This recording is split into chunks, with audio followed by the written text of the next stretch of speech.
ঘড়িতে তখন বাজছিল সম্ভবত 4:45।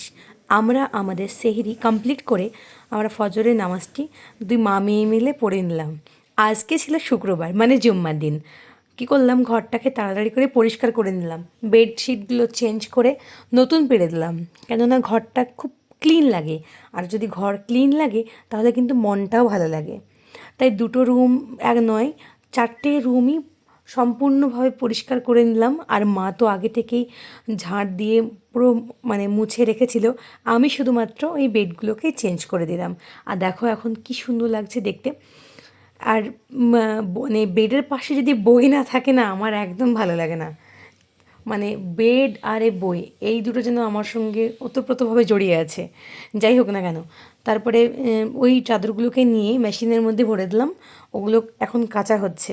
আর ভাবছি আজকে যেহেতু শুক্রবার, আজকে একটু অন্য দিনের তুলনায় তাড়াতাড়ি করে স্নান করব, কেননা জোহরের নামাজটা আদায় করতে হবে। আর আমরা এই সময় বসে বসে একটু গল্পগুজব করছিলাম। আর এই চাদরটা পেড়ে এই ঘরের লুকটা পুরো চেঞ্জ হয়ে গেল একদম, সেটাই নিয়ে বলছিলাম। এর আগে একটা অন্যরকম চাদর ছিল, তো আমি আমার বরকে বলছিলাম দেখো সাদা একটা এমন কালার যে প্রত্যেকটা জায়গায়, মানে চাদর হোক বা এমনি যাই হোক না কেন, ড্রেস হোক না কেন, সাদার সঙ্গে অন্য কোনো কালার পেরে উঠবে না। তবে প্রত্যেকটা কালারের একটা আলাদা আলাদা বিশেষত্ব আছে, কি বলছো? আর তোমরা জানো যে আমার এই রুমগুলো কেমন লাগছে।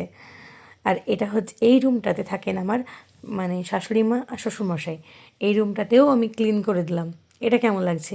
তারপরে ছোট ভাই আমার জন্য, আমি যেহেতু সবসময় নারকেল তেল শালিমারটা পছন্দ করি, তাই সেটা আনলো একটা লুফা। আর আমসত্ত্ব আমার খেতে ভীষণ ভালো লাগে, আর আমি একটু ইদানিং ডাব সাবানটা ইউজ করছি, সেগুলো নিয়ে এলো বাজার থেকে, সেগুলো একটু বার করে নিলাম। তারপরে ঘরের মধ্যে এলাম। মা বললো কি যে এক কাজ করো, তুমি প্রেশারের মধ্যে গুটি কয়েক ছোলা, ছোলা বলছি মটরগুলোকে সিদ্ধ করার জন্য, ঘুগনির জন্য। তো আমি প্রেশারটা খুলে আমি মটরগুলোকে সিদ্ধ করে দিলাম আর কি, কেননা সন্ধ্যার দিকে একটু ঘুগনি হবে। আর এইদিকে মা আবার এখন উনুনে রান্না করছে। আমাদের বাড়িতে উনুনেও রান্না হয়, গ্যাসে রান্না হয় সেটা। আর আমাদের বাড়িতে উনুনে এই জন্য পছন্দ করে, কেননা উনুনে খাবারটা খেতে সত্যি ভালো লাগে, আর আমি তা নিজেই বুঝতে পারি। আর এইদিকে গ্যাসে দিয়ে দিলাম এই যে মটরগুলোকে সিদ্ধ করতে দিলাম। আর তারপরে আমি এলাম মানে রুমে এসে, রুমে নয় ঠিক বারান্দাতে আসলাম। বারান্দাতে এসে বারান্দাতে এসে আমি একটু আমাদের বিয়ের যে অ্যালবামটা একটা পেয়েছি, এখনও আর একটা অ্যালবাম পাইনি, সেইগুলো একটু দেখছিলাম। আর একটু স্মৃতিচারণ করছিলাম, খুব ভালো লাগছিল।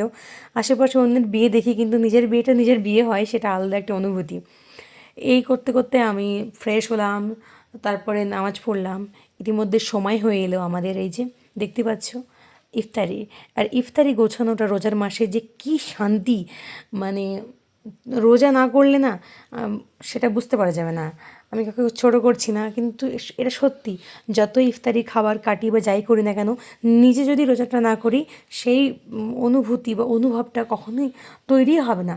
তবে ভীষণ ভালো লাগে সবাই যদি একসঙ্গে রোজা করে একসঙ্গে মানে খায়। এটা একটা মানে বরকতের মাস, সম্পূর্ণই অন্য মাস। এটা আমারই ব্যক্তিগত মতামত যে রোজার মাসে ফ্যামিলি সবাই মিলে একসাথে, যে যে পারবে সে রোজা রাখবে, যে পারবে না সে রাখবে না, সবাই মিলে একসঙ্গে বসে যে একটা ইফতারি খাওয়া, এটা খুবই শান্তির।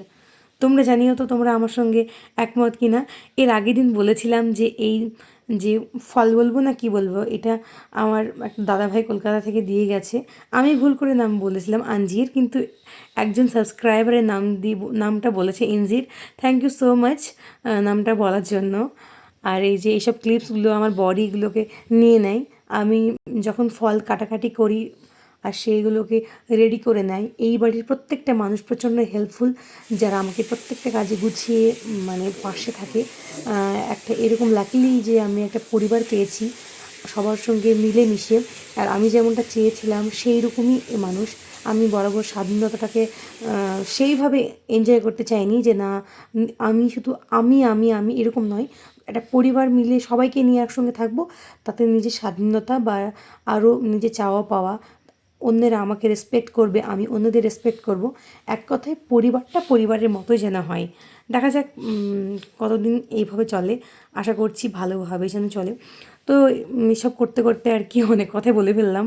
আমাদের ইফতারি হয়ে গেল। ইফতারি করার পরে আমরা নামাজটা পড়লাম মাগরিবের নামাজ কমপ্লিট করার পরে মা একটু প্রতিদিন যেমন করছে এখন পরপর তো একদিন হলো, এর পরের দিন প্রতিদিন বলতে গেলে দুদিন আর কি। তো দুটো রোজা আজকে আলহামদুলিল্লাহ হয়ে গেল। একটু পেঁয়াজি, তারপর একটু দুধ চা খেলাম। আর রাতের বেলায় আমি এখন রুটি খাচ্ছি, এই যে দেখতে পাচ্ছ। একটাই রুটি খাচ্ছি, কেননা একটু পরে আবার সেহরি করতে উঠবো। কালকে তোমাদের সঙ্গে শেয়ার করব সেহরি থেকে গোটা দিনের ব্লগ ইনশাল্লাহ। আর আজকে দেখতে পাচ্ছ এই খাবার ছিল। আমি রাতে ভাত একদম খাচ্ছি না, একটা রুটি একটু সবজি, তার সঙ্গে মাছ টাছ বা যা কিছু আছে না কেন এগুলো খাচ্ছি। কেননা মানে এই রাতে যদি পেট ভার হয়ে যায় ওই রাতে খেতে পারবো না। থ্যাংক ইউ সো মাচ, আবার দেখা হবে।